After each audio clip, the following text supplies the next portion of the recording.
বুধবারের দিন ঘটনা ভাইরাল হলো কি করে শুক্রবার মিটফোর্ডের ঘটনায় সত্য তথ্য উদ্ঘাটন করে তাদেরকে ধরুন। আপনারা নানা কায়দায় নানাভাবে অপপ্রচার দিয়ে আপনি সত্য লুকানোর চেষ্টা করবেন।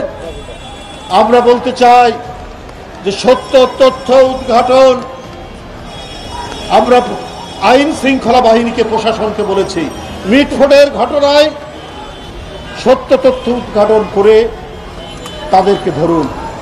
বন্ধুরা, একটা প্রশ্ন, একটা বড় ধরনের প্রশ্ন, যে বুধবারের দিন ঘটনা ভাইরাল হলো কি করে শুক্রবার? এটা কারা ধারণ করেছেন? এটা কারা এই কাজ করছেন?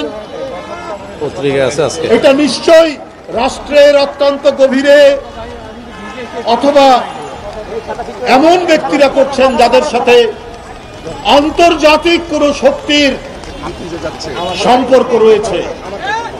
5ই আগস্টের পর একটি ইসলামী দলের নেতা বলেছেন, আমরা আওয়ামী লীগকে ক্ষমা করে দিব, আমরা পার্শ্ববর্তী দেশ ভারতের সাথে সম্পর্ক উন্নয়ন করব।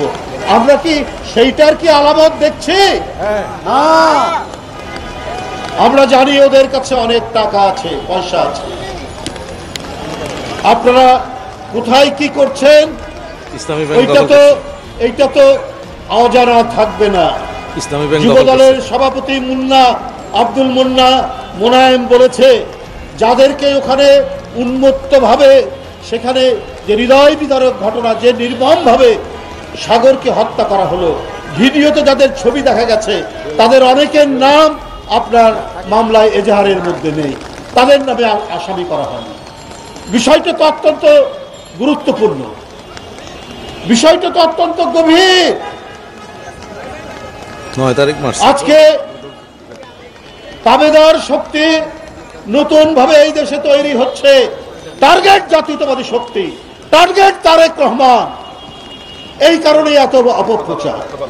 আমরা যদি দেখতাম এই ঘটনায় বিএনপি নির্বিকার, বিএনপির ভারপ্রাপ্ত চেয়ারম্যান তিনি চুপচাপ, কিন্তু ঘটনার সময় থেকে তার নিন্দা, তার প্রতিবাদ এবং আসামিদেরকে ধরার জন্য তার যে আকুলতা, তার যে নির্দেশ, আমরা প্রতি মুহূর্তে প্রতি সময়ে আমরা সেটা দেখছি।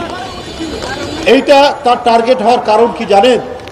তার টার্গেট হওয়ার কারণ যে 10,000 মাইল দূর থেকে তিনি আজকে 5-6 বছর, তিনি যেদিন থেকে ভারপ্রাপ্ত চেয়ারম্যান, এই দেশের সাধারণ মানুষকে সংগঠিত করেছেন। গ্রাম অঞ্চল থেকে শহর, শহর থেকে জাতীয় পর্যায় পর্যন্ত মানুষকে এদেশের সাধারণ মানুষকে তিনি সংগঠিত করেছেন। এই কারণে যত হিংসা কয়েকটি রাজনৈতিক দল, এই কারণেই যত প্রতিহিংসা। বন্ধুরা, আবার এদেশের বিশাল ইসলামী জনগোষ্ঠী, মুসলিম জনগোষ্ঠী একটা বিরাট সমর্থন বিএনপির প্রতি। কারণ বিএনপির ওই যে আগেই বললাম তাদের যে অবদান, এইটিকে খণ্ডিত করার জন্য একটি আন্তর্জাতিক চক্রান্ত তো রয়েছে।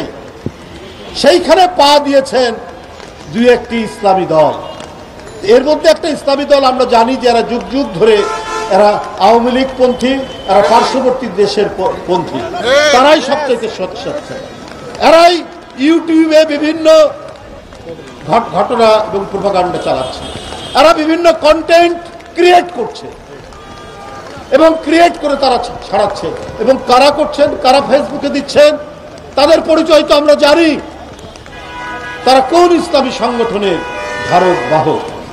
বন্ধুরা, আবার এই অপপ্রচার তো শুরু থেকেই, এই যে মুরাদনগর, এই মুরাদনগরে একজন হিন্দু মেয়ে ধর্ষিত হলেন, চট করে চালিয়ে দেওয়া হলো তাদের পক্ষ থেকে যে এটা বিএনপির অঙ্গ সংগঠন যুবদল, এরা দায়ী।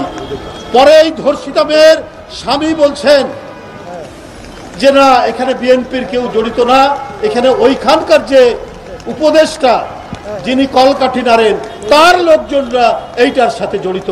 তিনি প্রকাশ্য বিবৃতি দিয়েছেন, এইবারই প্রমাণ, আমি সাংবাদিক ভাইরা দাঁড়িয়ে আছেন, এটা তো তার স্বামীর বিবৃতি যে এটা ওই মুরাদনগর থেকে উনি ওখানকার যে উপদেষ্টা, যার বাড়ি মুরাদনগর, তার লোকজন এই ঘটনার সাথে জড়িত।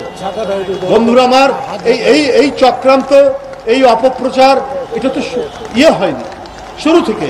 আপনার ফজলুল হক হলে একজন মানসিক অসুস্থ এক ছেলেকে বেদমভাবে মোবাইল চুরির অভিযোগে হত্যা করা হয়। এই মব কালচার তো তৈরি করেছে তারা, যারা আজকে এই অপপ্রচার করছেন তারেক রহমানের বিরুদ্ধে।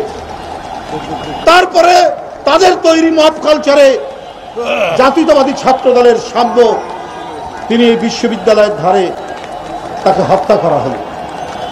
এগুলো কিসের আলামত?